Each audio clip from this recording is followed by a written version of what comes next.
Good morning students, welcome to the my YouTube channel empower physics with Himanshu Gautam sir. जैसा कि students आप सबको पता था, हम लास्ट क्लास में डिस्कस कर रहे थे सेकंड चैप्टर गॉस लॉ यानी गाउस के नियम के बारे में। तो मैंने आपको गाउस का नियम के बारे में मतलब चैप्टर का नाम बताया था। चैप्टर के बारे में हमने पढ़ा था कि हम क्या क्या पढ़ेंगे। तो हमने जो उसका टॉपिक पढ़ा था वो पढ़ा था विद्युत फ्लक्स। विद्युत फ्लक्स पढ़ा था हमने कि विद्युत फ्लक्स क्या होता है, किस तरह से उसका डेरिवेशन मतलब किस तरह से उसकी एक्सप्रेशन टर्म निकल के आती है और एक न्यूमेरिकल किया था। तो सिंपल सी चीज हमने पढ़ी थी फ्लक्स के अंदर फाई इज इक्वल टू आपको पता है E vector dot A vector, या फिर अपन बोल सकते हैं D phi is equal to E vector dot D A vector. और हमने इसको पढ़ा था कि शायद हम इसको ऐसे लिख सकते हैं फाई बराबर ई ए कॉस थीटा, डॉट हटाएंगे तो क्या आता है कॉस थीटा आता है। तो ये लास्ट क्लास में हमने कुछ इस तरह से हमने कुछ चर्चाएं करी थी और इस तरह से कुछ टॉपिक हमने लास्ट क्लास में पढ़ा था। ठीक है बेटा, तो इसको हम रफ करते हैं, हम आगे बढ़ते हैं। आज का जो हमारा टॉपिक है इस चैप्टर की बहुत इंपॉर्टेंट टॉपिक है। इस चैप्टर को आगे बढ़ाने में बहुत हेल्पफुल है वो टॉपिक। उसका नाम है बेटा हेडिंग का नाम है गाउस का नियम। हमारा जो हेडिंग है आज का वो है बेटा गाउस का नियम, यानी कि अपन इसको बोल सकते हैं Gauss law. Very very important. हम इसको वेरी वेरी इंपॉर्टेंट क्यों लगा रहे हैं, क्योंकि यही है जो इस चैप्टर की पूरी जान है। एक तरह से बोलूं तो मैं कि यही लो है, यही स्लो से जो हमें रिजल्ट प्राप्त होगा, जो हमें रिजल्ट मिलेगा वही हमें बताएगा कि हम इस चैप्टर को आगे किस तरह से बढ़ाना है और किस तरह से हम इस चैप्टर में आगे बढ़ेंगे। आगे ये बात समझ में। तो देखो गॉस लॉ क्या कहता है। गाउस क्या थे, एक साइंटिस्ट थे, एक वैज्ञानिक थे, गाउस नाम था जिनका। उन्होंने क्या बताया, मैं हिंदी मीडियम पहले आपको बता दूं बेटा। नियम सुनना, नियम क्या था। नियम बोला कि किसी भी विद्युत क्षेत्र में या विद्युत क्षेत्र में अपन जो बात कर रहे हैं वो सारी कर रहे हैं अपन बंद पृष्ठ के लिए। तो अपन जो बोलेंगे डेफिनेशन या गाउस का नियम है वो क्या है। गाउस अंकल ने हमें एक चीज बताई कि विद्युत क्षेत्र में किसी बंद पृष्ठ से गुजरने वाला विद्युत फ्लक्स, ध्यान से सुनना, विद्युत क्षेत्र में किसी बंद पृष्ठ से गुजरने वाला विद्युत फ्लक्स उस बंद पृष्ठ में उपस्थित आवेशों के बीजगणितीय योग व निर्वात की विद्युतशीलता के अनुपात के बराबर होता है। एग्जैक्टली कैसे देखिएगा, जैसे कि मैंने एक बंद पृष्ठ बना दिया, बंद पृष्ठ यानी को क्लोज सरफेस बना दी बेटा। किसी भी सरफेस बना सकते हो, शेप आकृति वो मैटर नहीं करती, आप कौन सा शेप ले रहे हो, कौन सा आकार ले रहे हो, doesn't matter, shape doesn't matter. तो आपने क्या किया है कि आपका बंद पृष्ठ है यानी क्लोज सरफेस है। इसमें अपन ने क्या बोला, इसमें कुछ चार्ज है यहाँ पे, इसको बोल दिया मैंने Q1, यहाँ मैंने बोल दिया Q2 है, यहाँ मैंने बोल दिया Q3 है और यहाँ मैंने बोल दिया माना Q4 है। ठीक है, यहाँ कहीं इसका मैंने बोल दिया इलेक्ट्रिक फील्ड है, ई वेक्टर बोल दिया, और यहाँ कहीं मैंने बोल दिया कि डी ए वेक्टर है। इन दोनों के बीच का एंगल लेट अस कंसीडर, यानी कि माना कितना है वो थीटा है, माना कितना है थीटा है। बात समझना ध्यान से। ये आपका बंद पृष्ठ है मैं लिख देता हूं यहाँ पे, क्या है ये हमारा बंद पृष्ठ यानी क्लोज्ड सरफेस। ध्यान से देखना, ये है हमारी क्लोज सरफेस, ये है हमारा विद्युत क्षेत्र यानी इलेक्ट्रिक फील्ड, ये है हमारा सदिश क्षेत्रफल सदिश यानी कि एरिया वेक्टर। पढ़ा था मैंने आपको लास्ट क्लास में, बताया था इसके बारे में। इन दोनों के बीच का एंगल है समथिंग थीटा। बात समझ आ रही, दोनों के बीच का एंगल है समथिंग थीटा।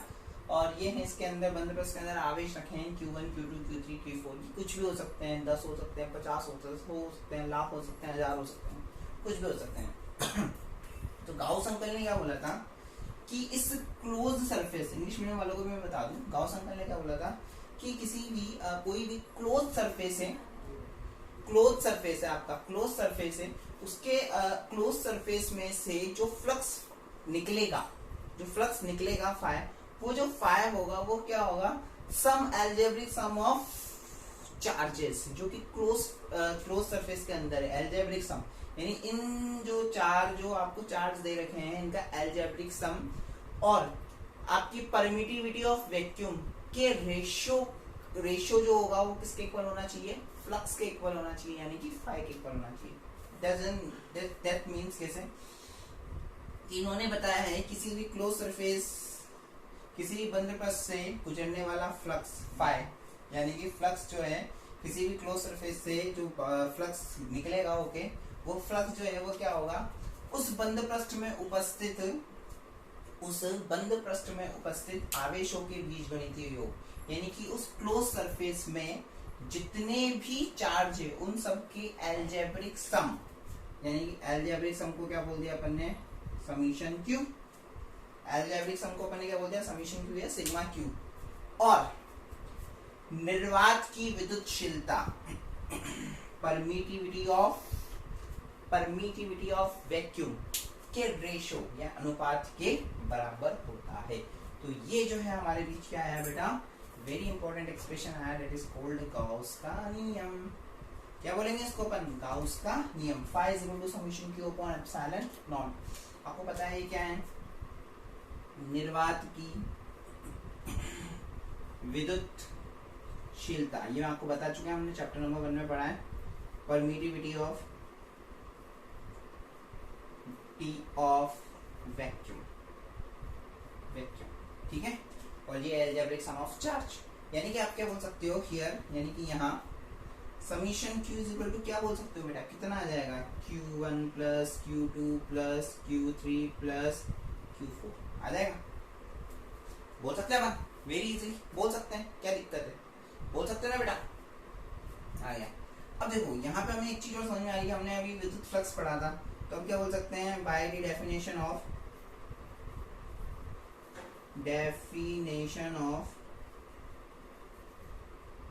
इलेक्ट्रिक फ्लक्स, यानी विद्युत फ्लक्स की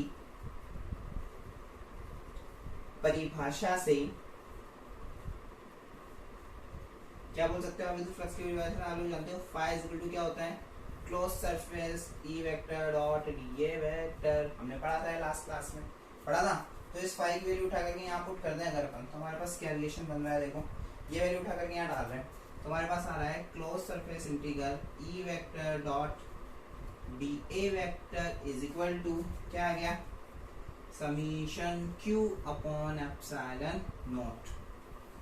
that expression is very very very very very important, क्योंकि हम हर जगह इस चैप्टर में अब इसको यूज करने वाले हैं। स्टार लगा लेना इस पे, जितने लगा सकते हो, ये एक्सप्रेशन आज से हमें याद होना चाहिए। Close surface integral E vector dot D A vector is equal to क्या आ गया हमारे पास, summation Q upon epsilon naught. तो ये हमारे क्या हुई बेटा, गाउस के नियम के बारे में कुछ चर्चा हुई। गाउस का नियम जो है, गाउस लॉ क्या है, सिंपल सा है गाउस लॉ, तो ये निकल के आया, फाई जो होगा वो क्या होगा, summation Q upon epsilon not होगा। बाय डेफिनेशन मैंने आपको बता दिया, थ्योरी समझा दी, और नोट्स में मैं आपको लिख कर दे दूंगा कि क्या है क्या नहीं। पिछले लेक्चर का नोट्स भी मैं आपको इस लेक्चर में दूंगा बेटा, ज्वाइन कर दे दूंगा, क्योंकि वो थोड़ा सा था, 1-1.5 पेज का था, तो मैंने सोचा कि नेक्स्ट लेक्चर में ही मैं आपको पूरे नोट्स प्रिपेयर करके दे दूंगा।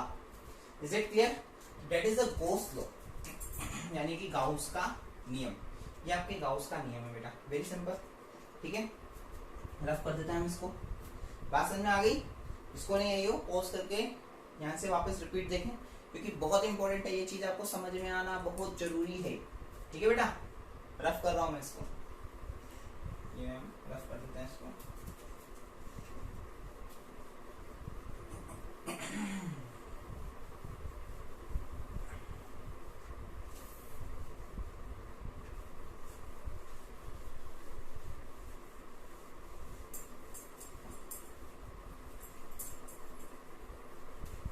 ये लो, ये रफ हो गया।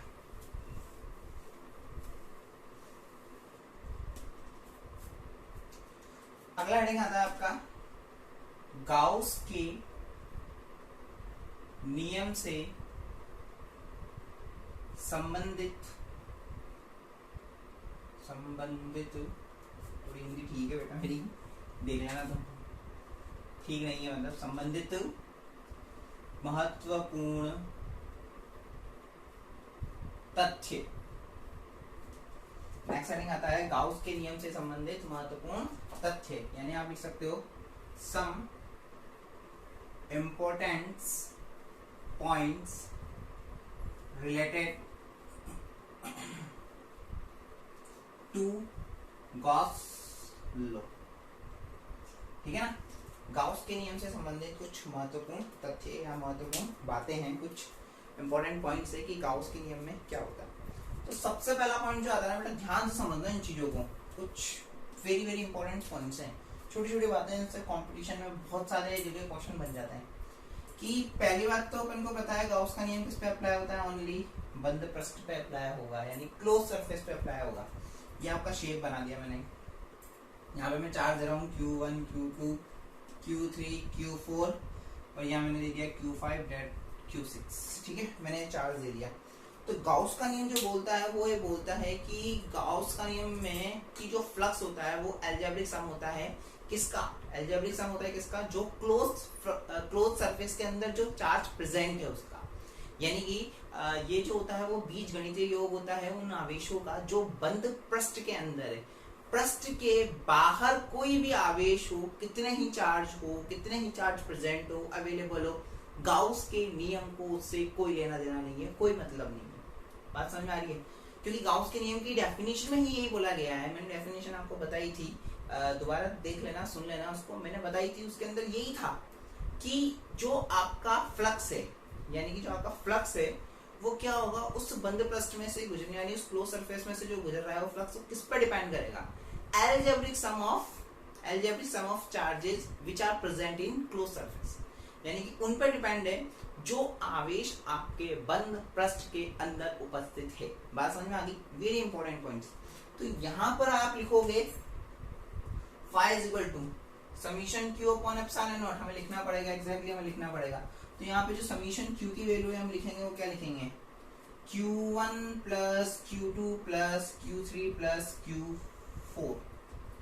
अगर आप इसमें बेटा प्लस Q5 प्लस Q6 करते हैं, डेट मीन्स ये गॉस के लिए, गॉस लॉ यानी गाउस के नियम की पालना नहीं हो रही है, क्योंकि इसमें Q5 और Q6 आ रहा है जो कि करेक्ट नहीं है। यानी कि जो फ्लक्स है उसको बाहर की आवेश हो या चार्ज हो उससे कोई लेना देना नहीं है, फर्स्ट पॉइंट। दूसरी चीज जो है कि गाउस का जो नियम है या गॉस लॉ है, वो जो आपका क्लोज सरफेस है उसका शेप कैसा हो, उसकी आकृति कैसी हो, उससे कोई लेना देना नहीं हो उसका। मैंने एक ऐसा सरफेस बनाया, मुझे भी नहीं पता क्या है, क्या बोलोगे आप, ना गोला बोल सकते हो, ना चौकोर बोल सकते हो, ना सर्किल बोल सकते हो, ना स्क्वायर बोल सकते हो, ना रेक्टेंगुलर बोल सकते हो, डजंट मैनी शेप, कुछ भी हो सकता है ये, डजंट। यानी कि गॉस लॉ जो है उसको कोई लेना देना ही नहीं है शेप से, शेप पे वो डिपेंड ही नहीं करता है।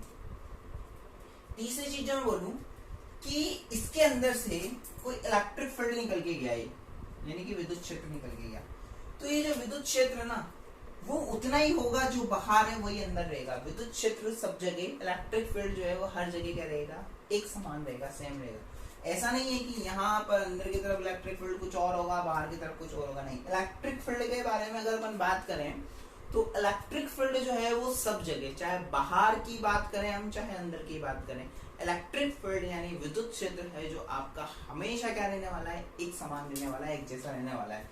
कहीं पे भी बात करें आप, चाहे क्लोज सरफेस के अंदर की बात करें, क्लोज सरफेस के बाहर की करें, इलेक्ट्रिक फील्ड जो है वो आपका क्या रहेगा, सिमिलर, सेम, इक्वल, एक समान बना रहेगा, हमेशा रहेगा। इलेक्ट्रिक फील्ड चेंज नहीं होगा, कि अंदर कुछ ऐसा चीज है ही नहीं ना जो चेंज कर दे इलेक्ट्रिक फील्ड को। बात समझ में आ रही है? इलेक्ट्रिक फील्ड को आप कहीं पे भी चेंज नहीं कर सकते। नेक्स्ट पॉइंट ये आता है कि अगर आप इस क्लोज सरफेस को किसी इलेक्ट्रिक फील्ड के अंदर डुबो दें, यानी हमने क्या किया, ये जो क्लोज सरफेस को क्या किया, किसी इलेक्ट्रिक फील्ड का, जैसे कि मैं बोलूं कि मैंने एक बकेट है, ये एक बकेट है, इस बकेट के अंदर क्या किया मैंने, ये जो क्लोज सरफेस है चार्ज वाली Q1 Q2 Q3 Q4 वाली, उसको क्या किया मैंने इस इलेक्ट्रिक फील्ड के अंदर डुबो दिया, डाल दिया। यानी कि इस बंद पृष्ठ आवेश, बंद पृष्ठ को अपन ने क्या किया, किसी विद्युत क्षेत्र के अंदर डाल दिया। तो देखना क्या हो रहा है, मैं दिखाता हूँ आपको। जैसे कि ये एक क्लोज एरिया है जिसके अंदर इलेक्ट्रिक फील्ड है, चौकोर बना देते हैं भाई, ये बन गया पता नहीं कौन सा शेप। तो देखो ये ऐसे चौकोर बना दिया, ये हमने क्या है, इलेक्ट्रिक फील्ड है, इसके अंदर इलेक्ट्रिक फील्ड कुछ इस तरह से है, अंदर की तरफ पूरी जगह इलेक्ट्रिक फील्ड है। हमने क्या किया, इस वाले जो क्लोज सरफेस है इसको उठाया और इसके अंदर पटक दिया, यानी इसके अंदर हमने डाल दिया। ये Q1 Q2 Q3 Q4।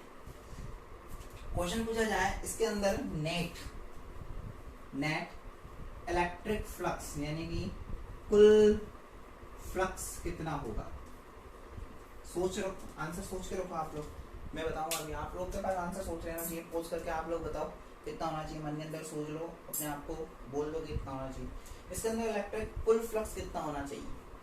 हम देखेंगे इसके अंदर कुल फ्लक्स कितना होना चाहिए। तो आंसर क्या हो जाएगा बेटा इसके अंदर? कुल फ्लक्स कितना होगा सर? 0। जिसने सोचा है 0 सही सोचा है, जिसने नहीं सोचा है इसका मतलब वो सोच नहीं पा रहा है अभी। 0 क्यों होगा? क्यों बेटा? हमने इसके अंदर रख दिया इलेक्ट्रिक फ्लक्स सेम है, जितना इलेक्ट्रिक फ्लक्स इसके अंदर जाना है उतना ही यहाँ से बाहर निकल रहा है, विद्युत क्षेत्र। जितना फ्लक्स के अंदर जा रहा होगा, जितना अंदर जा रहा है उतना ही बाहर निकल रहा है, तो अंदर कितना बचा हुआ है? यहाँ पे यहाँ फाई की वैल्यू कितनी हो जाएगी? सिंपल सी चीज का बोल दोगे 0 हो जाएगा, खत्म बात, 0 हो जाएगा। एक आपने पाइप लिया, या फिर मैं बोलूँ कि एक ओपन एयर वाला, जिसका मतलब एक ले लो, पाइप ही ले लो, एक पाइप लिया हमने, इतना बड़ा, इतना छोटा है, इतना बड़ा मोटा है और इतना साइज में इतना लंबा ले रहे हैं। यहाँ से पानी डाल रहे हैं, इधर से निकल रहा है, पानी डाल रहे हैं, इधर से निकल रहा है। बोला पाइप के अंदर कितना पानी है? रिजल्ट 0 तक कहीं, जितना आ रहा है उतना ही जा रहा है, जितना आ रहा है उतना ही जा रहा है, खत्म बात। रिजल्ट अंदर कितना है? अंदर बोलोगे पानी कितना है सर? 0। अंदर फ्लक्स कितना है बेटा? 0, खत्म बात। बहुत इंपॉर्टेंट चीज़ है, ध्यान रखना, बहुत इंपॉर्टेंट, कि जब भी किसी एक समान या इक्वल इलेक्ट्रिक फ्लक्स के अंदर आप किसी क्लोज सरफेस यानी बंद पृष्ठ को रखते हो, तो उसके अंदर जो इलेक्ट्रिक फ्लक्स है, यानी इसके अंदर जो विद्युत फ्लक्स का मान होगा वो कितना होगा बेटा? 0 होगा। अब देखो नेक्स्ट पॉइंट की अगर अपन बात करें, नेक्स्ट पॉइंट क्या आता है कि अगर फ्लक्स एंटर कर रहा है तो इसको आप दर्शाओगे किससे? नेगेटिव साइन से। अगर फ्लक्स बाहर निकल रहा है तो उसको दर्शाएंगे अपन किससे? प्लस से। तो अगर मैं बोलूँ यहाँ से 5 वेबर फ्लक्स जा रहा है, इसमें क्या बोल दूँ मैं? कितना वेबर जा रहा है? लेट अस कंसीडर 5 वेबर ही बाहर निकल रहा है, रिजल्ट कितना आएगा? -5 प्लस कितना है? 5 वेबर, इसको वेबर बोल देता हूँ, WB वेबर, रिजल्ट कितना आएगा? 0। हाँ, एक चीज और बता दूं, शायद मैंने लास्ट क्लास में डिस्कस नहीं करी, कि जो फ्लक्स का एसआई यूनिट है, यानी एसआई मात्रक होगा, वो हो जाएगा बेटा, फ्लक्स को फाइ से दर्शाया था अपन ने, वो हो जाएगा वेबर। एसआई मात्रक अपन यही यूज करेंगे हर जगह, ज्यादातर यही यूज करेंगे, वेबर। ये लास्ट क्लास में मैंने नहीं, भूल गया था शायद मैं बताना।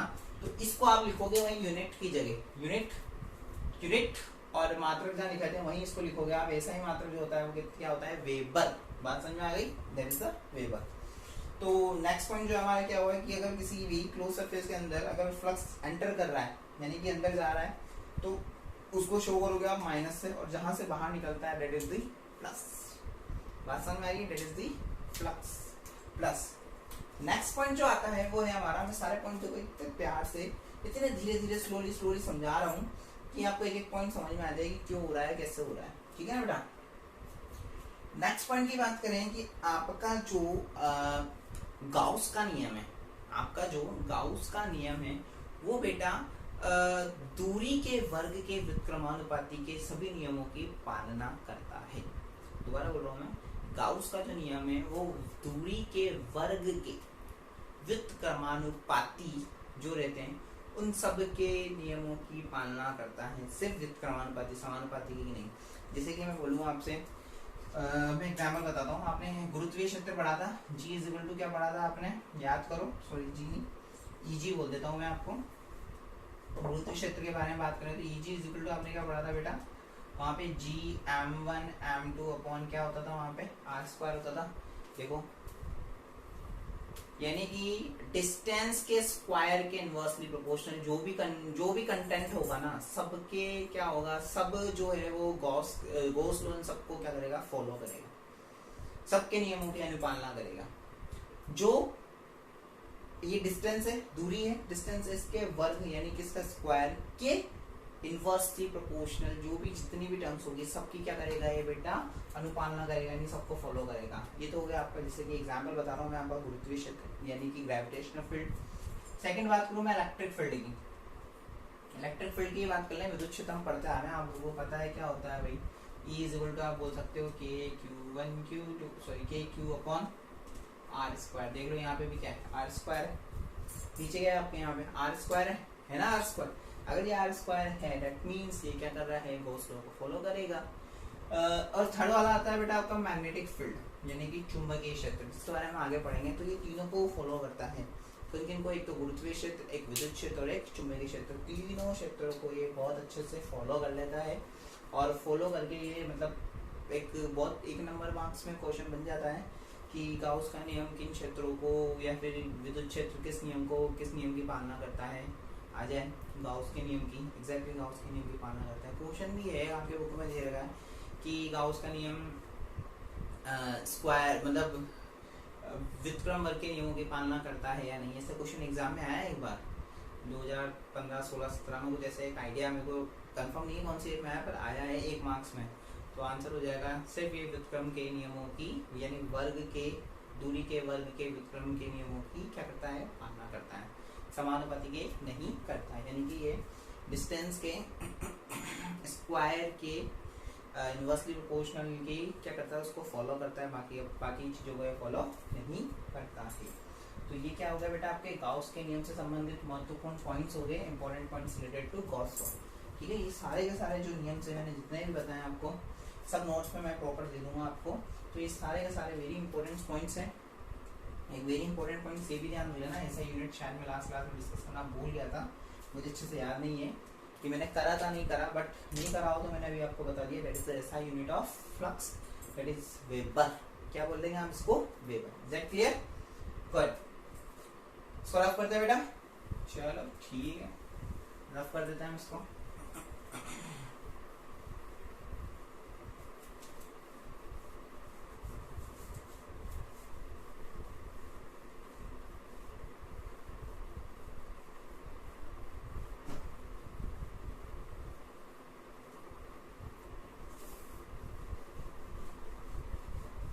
ये लो ना, इसको रफ कर दिया है, आगे बढ़ते हैं। आई होप आपको इस चैप्टर में मजा आ रहा होगा जैसे लास्ट चैप्टर में आया था। ठीक है बेटा, डेली के डेली पढ़ना है हमें, हमारा एक मोटो होना चाहिए, हमारा एक एम होना चाहिए कि हमें इस कोरोना की सिचुएशन में डेली की डेली पढ़ाई करनी है, अच्छे से पढ़ाई करनी है। ठीक है, अगला हेडिंग आता है आपका जिसको बोलोगे आप सतत आवेश वितरण, सतत आवेश वितरण। ठीक है, क्या हो जाएगा हेडिंग आपका, सतत आवेश वितरण। इसको बोलेंगे आप continuous charge distribution, continuous charge distribution, ये आपका हेडिंग आपका। अब ये बेटा हेडिंग है ना, डायरेक्ट पूछा तो नहीं जाता, लेकिन इसके अंदर 3 छोटे छोटे ऐसे पॉइंट्स है, वो बहुत इंपॉर्टेंट है, वो पूछे जाते हैं। क्योंकि पूरे चैप्टर में हम चैप्टर में जितने भी डेरिवेशन करने वाले हैं ना, उन सब डेरिवेशन के अंदर वो बहुत इंपॉर्टेंट रहते हैं, बहुत इंपॉर्टेंस है उसकी। तो देखो क्या है वो, पहला आता है उसको अपन बोलते हैं, एक अलग नाम भी है उसको अपन बोल देंगे। देखो मैं बता रहा हूँ क्या है। पहला आता है आपका रेखीय आवेश, मैं इसको घनत्व के नाम से बोलता हूँ। बुकों में बहुत सारी जगह पहले घनत्व दिया जाता था, आजकल की बुकों में वितरण दे दिया। तो आप इसको रेखीय आवेश घनत्व भी बोल सकते हो और वितरण भी बोल सकते हो, सब एक ही है। यानी क्या बोल सकता हूँ मैं इसको, लीनियर चार्ज डेंसिटी भी बोल सकता हूँ, और डिस्ट्रीब्यूशन तो मैं ऑलरेडी बोल ही चुका हूँ, इसको डिस्ट्रीब्यूशन भी बोल सकते हैं। वेरी इंपॉर्टेंट पॉइंट है, बहुत इंपॉर्टेंट। यानी कि अभी ना हम चैप्टर में इसमें जो चैप्टर बहुत इंपॉर्टेंट है 4 नंबर के पॉइंट ऑफ व्यू से, तो हम इसका बेस बना रहे हैं, क्योंकि ये चीजें हमें आगे की ओर लेके जाएगी। इस चैप्टर को आगे और पढ़ने में हमें मजा आएगा कब, जब हमें ये चीजें आती होगी। ठीक है बेटा, इंपॉर्टेंट है। तो देखो क्या है, पहला रेखीय आवेश होना चाहिए, लीनियर। यानी कि आपको रेखीय आवेश से क्या समझ में आता है कि कुछ चीज लीनियर के बारे में अपन डिस्कशन करने वाले हैं। लीनियर के बारे में डिस्कशन कर रहे हैं, जैसे कि मैंने क्या बोला, लेट अस कंसीडर कोई एल लंबाई का एक तार है, रेखीय तार। यानी कि हम क्या बोल रहे हैं, एक स्मॉल एल डिस्टेंस का अपने पास कोई लीनियर जो है अपने पास वायर है। ठीक है, इस पर जो चार्ज है, लेट अस कंसीडर इस वायर पर जो चार्ज है वो कितना है, Q चार्ज है। इस पर चार्ज कितना है, Q। तो देखो इसका रेखीय आवेश घनत्व क्या होगा। रेखीय आवेश घनत्व यानी कि लीनियर चार्ज डेंसिटी या डिस्ट्रीब्यूशन को अपन शो करते हैं लैम्बडा से। किससे करते हैं, लैम्बडा से। सिर्फ डिनोशन याद रखना, इसका अपन कुछ नहीं याद करना। तो उसके लिए डेफिनेशन क्या हो जाएगी, डेफिनेशन सिंपल सी है, एकांक लंबाई में उपस्थित, एकांक लंबाई में उपस्थित, एकांक लंबाई जैसे कि ये एकांक लंबाई में उपस्थित आवेश रेखीय आवेश घनत्व के तुल्य होता है। ये इजी, बहुत इजी बना रखी है हमने फिजिक्स। यानी कि रेखीय आवेश घनत्व क्या हो गया, एकांक लंबाई में उपस्थित चार्ज जो है या एकांक लंबाई में उपस्थित आवेश रेखीय आवेश घनत्व या रेखीय आवेश वितरण के तुल्य होता है। सिंपल है, रिलेशन में निकल जाएगा lambda is equal to Q upon L. Very important relation. English medium बेटा क्या बोलोगे आप, पर unit length present it per unit length present at its charge is equal to the linear charge density. Very simple. पर unit length इधर आपको भी बना के दिखा दूं, लैम्बडा को शो करते हो आप लीनियर चार्ज डेंसिटी से, तो पर यूनिट लेंथ पर जो चार्ज प्रेजेंट है उसको क्या बोलोगे, पर यूनिट लेंथ पर जो चार्ज प्रोड्यूस है that is called the linear charge density. Is that clear? Is that clear बेटा? वेरी सिंपल टर्म्स, बहुत सिंपल है लेकिन बहुत इंपॉर्टेंट भी है। तो पहली टर्म कंप्लीट हुई आपका, जो कि है आपका लीनियर चार्ज डेंसिटी डिस्ट्रीब्यूशन यानी कि रेखीय आवेश घनत्व। सेकंड में बात कर रहा हूं बेटा किसकी, इसी में सेकंड आता है, इट इज कॉल्ड पृष्ठीय आवेश घनत्व, या मैं बोलूं पृष्ठीय आवेश वितरण यानी कि surface charge density oblique distribution यानी कि पृष्ठीय आवेश घनत्व या वितरण सरफेस चार्ज डेंसिटी। ठीक है ना? अब देखो ये क्या है, यदि किसी पृष्ठ पर, ध्यान से पहले हिंदी में सुना, वेरी सिंपल है, तुम्हारे को रिजल्ट मतलब ये जो है ना, ये हेडिंग लिखा है वही आपको बताने का एक्सप्रेशन क्या निकल जाएगा। यदि किसी पृष्ठ पर आवेश माना कितना है Q, यदि किसी पृष्ठ पर आवेश कितना है Q, लेट अस कंसीडर ये मैंने सरफेस बना ली, पृष्ठ बना ली, यदि किसी पृष्ठ पर आवेश या आवेश बना रहा हूँ मैं, देखो चार्ज बना रहा हूँ, एक सरफेस है, इस पे चार्ज प्रेजेंट है, कितना है, लेट अस कंसीडर Q। तो इसको रिप्रेजेंट करते हो बेटा अपन सिग्मा से, किससे रिप्रेजेंट करते हैं, सिग्मा, ये न लिखा हुआ है ना, आधा न, that is called sigma in physics. Sigma जो है वो क्या है, पृष्ठीय आवेश घनत्व में क्या बोलेंगे, एकांक पृष्ठ पर उपस्थित आवेश, एकांक पृष्ठ पर उपस्थित आवेश पृष्ठीय आवेश घनत्व कहलाता है।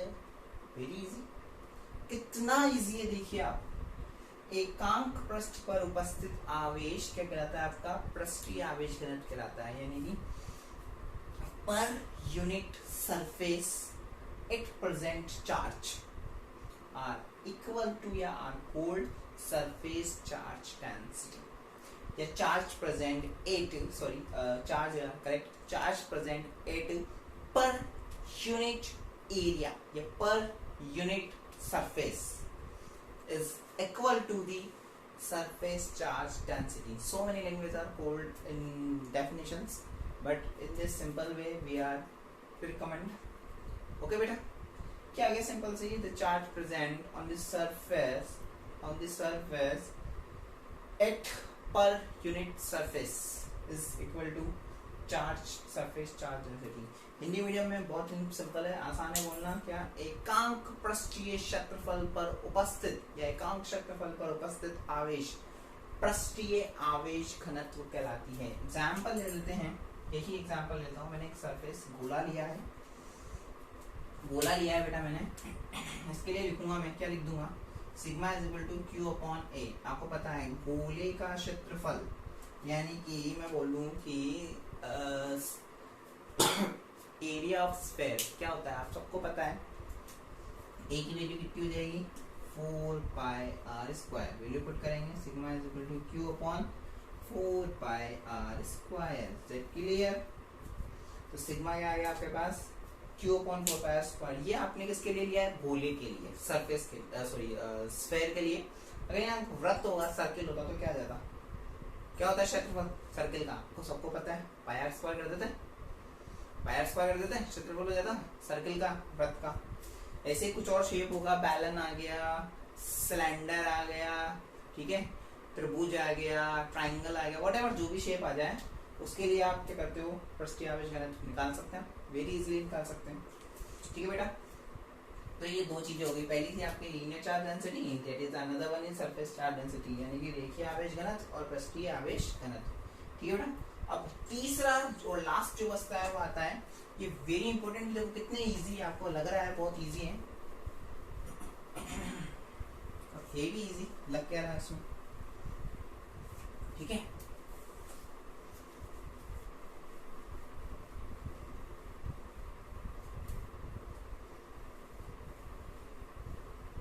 चलो भाई ये रफ कर दिया। थर्ड वाले पे आते हैं अपन। थर्ड वाला जो है वो है हमारा आयतन आवेश घनत्व या वितरण। Very simple, volume charge density oblique distribution. Is it clear? Volume charge density and distribution, very simple. आपको देखो खुद जो हेडिंग है वही बता चुका है कि इस बार क्या करना है। हेडिंग बता चुका है, क्या करना है देखो। इसको शो करते हैं अपन रो से। इसको बोलते हैं बेटा अपन रो, पढ़ा होगा 11th क्लास में अपन ने पढ़ा था। इसको बोलते हैं अपन रो। बात समझ में आ रही? तो रो इज इक्वल टू क्या हो गया, एकांक आयतन पर उपस्थित आवेश, आयतन आवेश घनत्व कहलाता है। Very simple, very very simple. एकांक आयतन पर उपस्थित आवेश क्या कहलाता है आपका, आयतन आवेश घनत्व कहलाता है। The charge present at per unit volume are called या are equal to volume charge density. Very simple.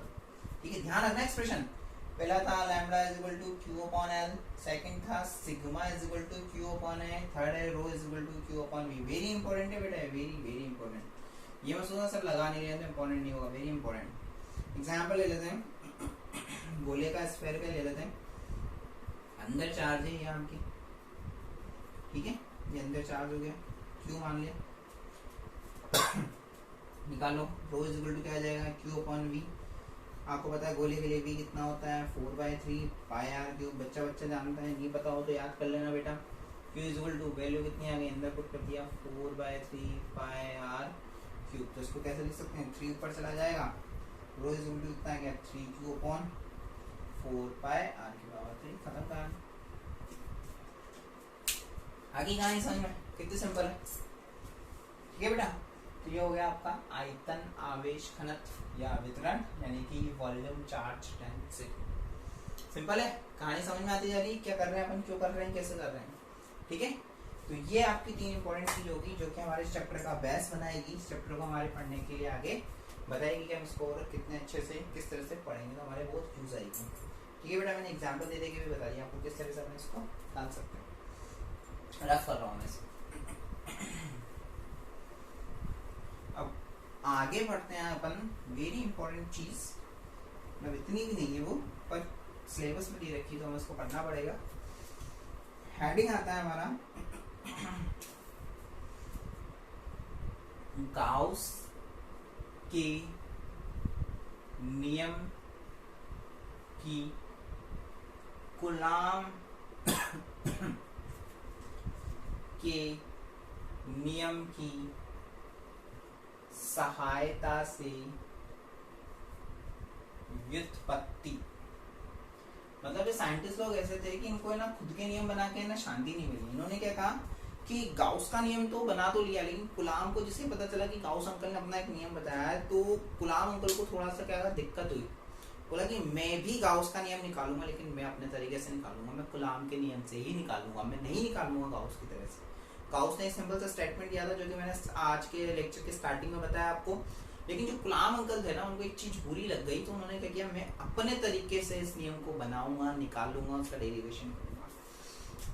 तो यहाँ पे आ गया आपका प्रूफ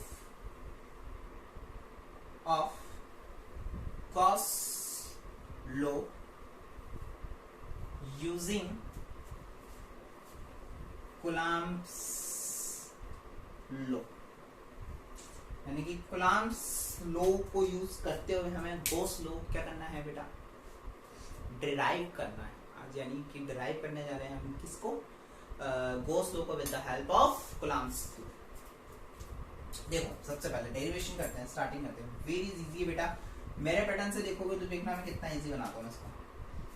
करना है ठीक है, करते हैं। कूलम्ब का नियम क्या कहता है, माइंड में मेरे एक ही चीज आएगी। कूलम्ब का नियम कहता है मेरे को क्या कहता है कूलम्ब का नियम बेटा, बच्चा जानता है कूलम्ब का नियम, सबको पता है कि Q1 Q2 upon R square F is equal to, इससे हमने इलेक्ट्रिक फील्ड यानी कि विद्युत क्षेत्र निकाला था, जो कि कूलम्ब के नियम से निकाला था यार। तो विद्युत क्षेत्र इज इक्वल टू क्या आया था कि Q अपॉन R स्क्वायर। मैं इसको यूज करने वाला हूँ, इस टर्म को मैं यूज नहीं करूंगा कि इससे फिर मैं ये निकालूंगा। ये निकालने का फंडा क्या होगा कि Q1 Q2 यानी कि मैं Q0 से उसको डिवाइड करता तो मेरे पास विद्युत क्षेत्र निकल के आता, यानी कि ये इससे निकल कर आया तो इसको भी मैं ऑलमोस्ट कूलम्ब का लॉ बोल सकते हैं। लेकिन ये विद्युत क्षेत्र के अंदर आ जाता था आपका, यानी कि इलेक्ट्रिक फील्ड के अंदर आ सकता था। कूलम्ब को मैं अपन ने वो पढ़ा था, याद करो। यहाँ से ये निकालना मैंने आपको सिखाया हुआ है, ठीक है ना। तो देखो अपन ने क्या किया, एक ये लिया सरफेस आपकी, ठीक है ना। इसकी रेडियस यानी कि त्रिज्या मैंने मान ली कितनी है, लेट अस कंसीडर r, और ये पॉइंट मान लिया मैंने कितना है o, और यहाँ पे एक charge presented that is q, यानी कि यहाँ पर बिंदु o है, इस पर एक चार्ज है q है। अब यहाँ से क्या करना है मेरे को, यहाँ से यहाँ का विद्युत क्षेत्र मान लो E वेक्टर है, तो यहाँ एक बिंदु P मान लिया मैं, ठीक है।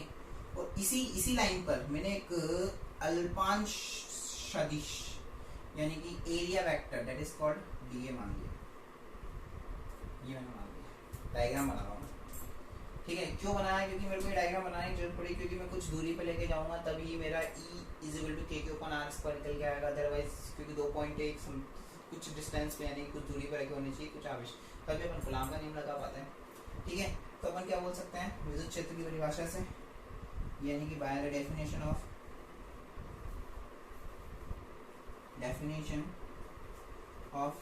इलेक्ट्रिक फील्ड, यानी कि विद्युत क्षेत्र की परिभाषा से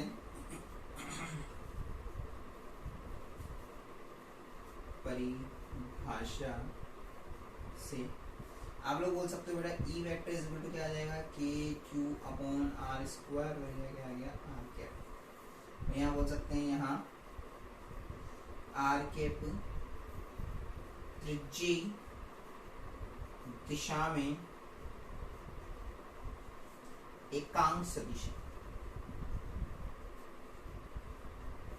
देखो वही है, E इज इक्वल टू अपन ने क्या लिखा है k q upon r square r cap, drive है, डायरेक्शन यानी दिशा देनी पड़ेगी, तो ये क्या मान लिया अपन ने, आर के जो है वो क्या है आपका यूनिट वेक्टर है। क्या है आपका यूनिट वेक्टर, इसकी वैल्यू कितनी है 1 होती है, आर के पे आपको सिखाया हुआ है मैंने। अब देखो बेटा कुछ भी नहीं है, सिंपल सी यहाँ से कुछ डिस्टेंस पे आपने ये एक अल्पांश ले लिया, ये वेक्टर इधर जा रहा है, डीए वेक्टर है, तो हमने क्या किया सिंपल सी पहले हमें बता दी कि हमें गॉस लॉ निकालना है। गॉस लॉ से हमें कोई मतलब नहीं, वो बाद में निकल के आता है तो ठीक, नहीं आता है तो ठीक, वो बात की बात है। लेकिन सबसे पहले मैंने क्या किया, कूलम्ब्स लॉ से मैंने इलेक्ट्रिक फील्ड निकाल लिया, क्योंकि मुझे पता है गॉस लॉ के अंदर phi is equal to summation q upon epsilon naught, कुछ इस तरह को अपन को फाइंड आउट करना है, तो शायद मुझे इसमें E की जरूरत पड़ेगी। तो मैंने E इज इक्वल टू कितना निकाल लिया k q upon r square. मुझे इसकी जरूरत है बेटा फ्लक्स की रिक्वायरमेंट है, क्या चाहिए मेरे को, फ्लक्स चाहिए। तो E तो निकल के आ गया। अब दिमाग में अपन ये सोचा, हम रटेंगे नहीं कोई भी चीज, हम सोचेंगे सर हमें निकालना है क्या फाई निकालना है। अगर फाई निकालेंगे तब जाकर अपन ये आएगा। सबसे पहले अपन को तो कुछ नहीं है हमारे पास, E निकल के आया, फाई है नहीं। सबसे पहले अपन को जो चाहिए वो फाई चाहिए। क्या चाहिए, सबसे पहले पहली रिक्वायरमेंट क्या है हमारी, फाई। तो अपन क्या बोल सकते हैं, देखो एक तो ना इसके ऊपर ना थोड़ा सा डेकोरेशन करना पता है आपको। डेकोरेशन यानी कि कुछ शगुन की लाइनें लिखनी होती है कि हिंदी मीडियम में बताऊँ सिंपल सा, एक गोलीय पृष्ठ जिसकी त्रिज्या क्या है स्मॉल r है, तथा उसके एक बिंदु ऊपर एक आवेश q उपस्थित है, तथा इसमें जो क्या नाम से क्षेत्रफल सदिश अल्पांश सदिश dA वेक्टर था, ये क्या है विद्युत क्षेत्र की दिशा में है, ऐसा लिख सकते हैं अपन, ठीक है ना। ये शगुन की लाइन है, मैंने आपको सिखाया हुआ है किस तरह से हम लिखते हैं। तो ये आ गया। अब अपन को क्या लिखना है बेटा, अपन को रिक्वायरमेंट इसकी है फ्लक्स की है, इसकी रिक्वायरमेंट है फ्लक्स की। तो फ्लक्स की रिक्वायरमेंट के लिए अपन क्या बोल सकते हैं कि माना इसमें जो फ्लक्स गुजर रहा होगा वो कितना होगा, अल्पांश यानी कि smallest part of area vector, इसके कारण होगा। तो डीए के कारण जो फ्लक्स निकलेगा वो कैसा निकलेगा, अल्प निकलेगा, यानी बहुत स्मॉलर निकलेगा। डीए के कारण जो फ्लक्स जाएगा वो कैसा जाएगा, बहुत स्मॉलर, बहुत छोटा। दैट मीन्स वो जो फ्लक्स होगा वो क्या होगा, डी फाई। तो by the definition of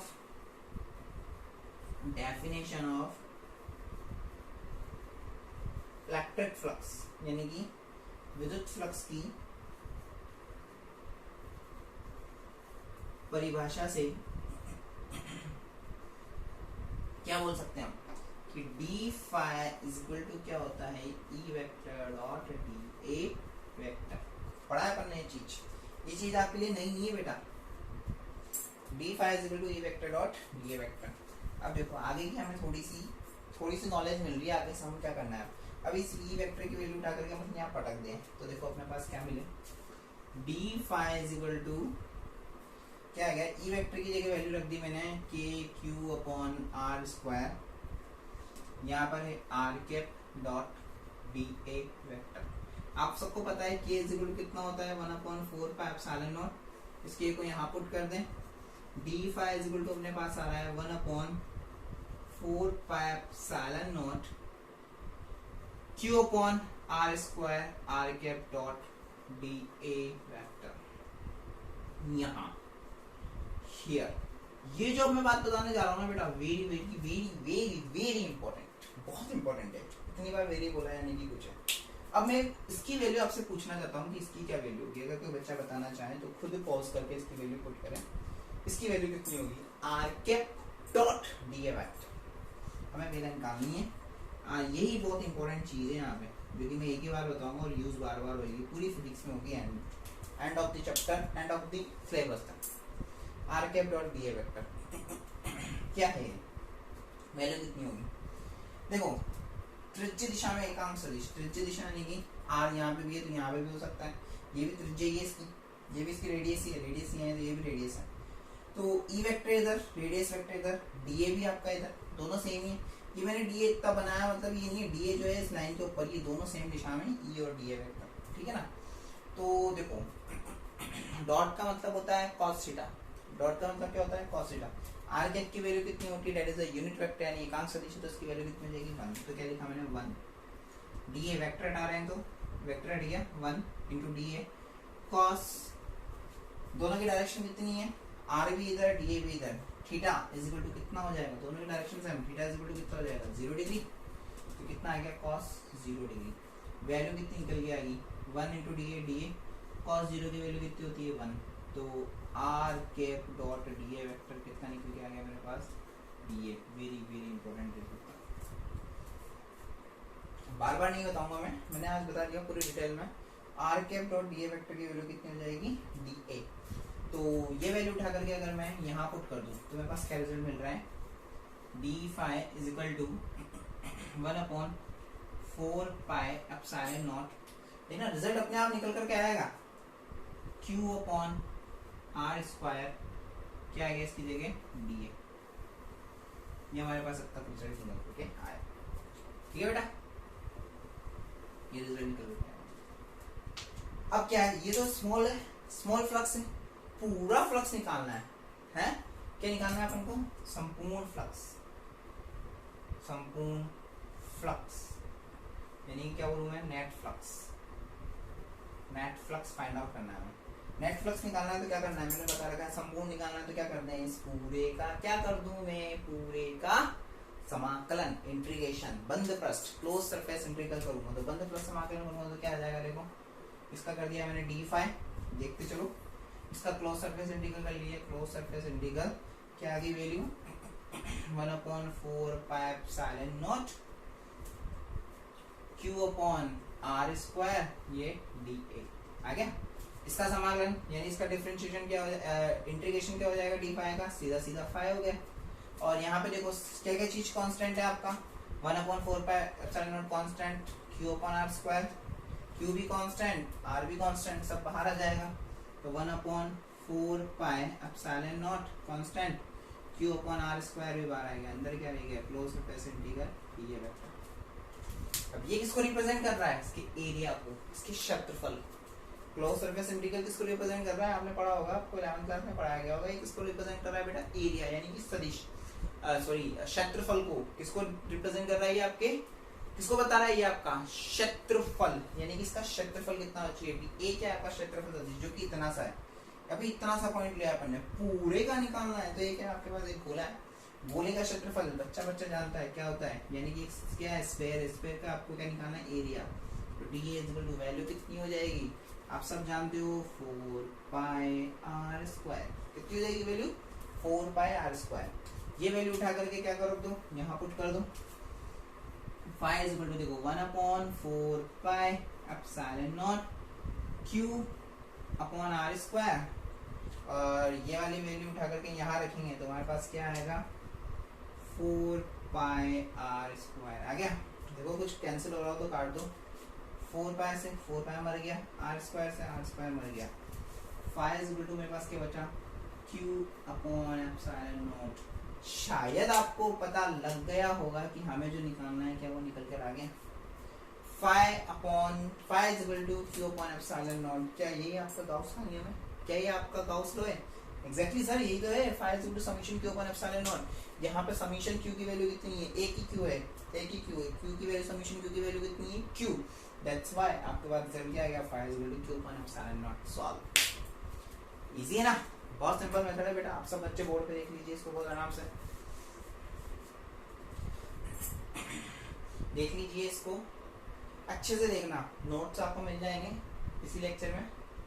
notes अच्छे से वेल कॉपी करना और इनकी प्रैक्टिस करनी है आपको, बहुत ही ज़्यादा अच्छे से आपको इन सब की प्रैक्टिस करनी है। प्रैक्टिस मस्ट, प्रैक्टिस बहुत इंपॉर्टेंट है, इसकी सबकी आपको बहुत अच्छे से बेटा प्रैक्टिस करनी है।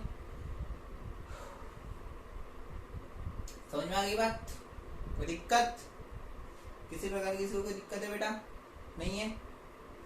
तो ये हमारा आज का लेक्चर था जिसमें अपन ने गाउस का नियम यानी गॉस लॉ पढ़ा, गॉस लॉ से रिलेटेड कुछ बातें पढ़ी, और Gauss law with the help of Coulomb's law हमने इसको फाइंड आउट किया, यानी कि कुलाम के नियम की सहायता से हमने गाउस के नियम की उत्पत्ति करी। तो ये हमारा आज के लेक्चर का टॉपिक है। नेक्स्ट लेक्चर में अपने जो है वो बड़े बड़े डेरिवेशन चालू होने वाले हैं इस चैप्टर के, है बड़े लेकिन बहुत ईजी है, बहुत ईजी है। एक डेरिवेशन समझ में आ गया, सारे डेरिवेशन बहुत ईजीली हो जाएंगे, मैं कह रहा हूँ ये बात मानो, ठीक है? जैसे कि अब तक सब इजी चलता है, ठीक है?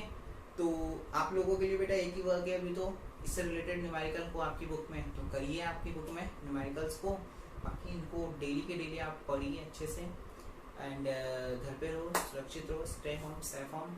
लेट्स सी कि नेक्स्ट मंथ शायद हमारा एक कोरोना का कारण जो स्कूल बंद है वो शायद रीओपन हो जाए, नेक्स्ट मंथ तक हो ही जाएंगे, क्योंकि फिर नहीं होंगे तो फिर प्रॉब्लम हो जाएगी, क्योंकि सेशन बहुत लंबा चला जाएगा। That's why next most probably कि नेक्स्ट मंथ से आपके स्कूल्स रीओपन हो जाएंगे, तो हमारे ऊपर काफ़ी ज़्यादा, हम वैसे पढ़ लेंगे जो भी होगा। तो आप तो क्या है जो आपको भी पढ़ाया जा रहा है आप उसकी रेगुलर स्टडी करो, अच्छे से स्टडी करो, ठीक है बेटा? Thank you so much.